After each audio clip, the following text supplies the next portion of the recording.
عجب خبره ده. داود علیه السلام فرمایي که چا پر یو انسان باندې وخندل چې هغه په سترګو معذور وو، په غوږو معذور وو، په خوله باندې معذور وو، په لاسو معذور وو، په پښو معذور وو، دا د چې پر دغه چا وخندل دا یې په اصل حقیقت کې پر الله وخندل، ولې الله دغه څه پیدا کړی دی.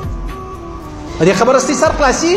دا کم څوک چې پر جړه باندې خاندي دا په اصل کې داود علیه السلام فرمایي دا په الله پورې خندل دي چې یا الله دا تا څنګه شی پیدا کړی دی.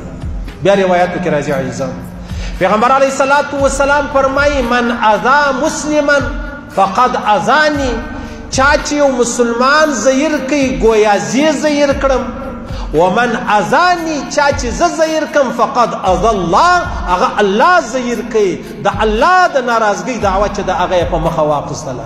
پیغمبر علیه السلام فرمایي ملعون من ضار مؤمنا، لعنت دی پر هغه چا باندې چې هغه مؤمن ته ضرر رسوي، نقصان رسوي، او مکر به یا دوکه ورکوي یا خیانت ورسره کوي یا چل ورسره کوي یا فراډ ورسره کوي یا دوکه ورسره کوي، لعنت پر هغه انسان.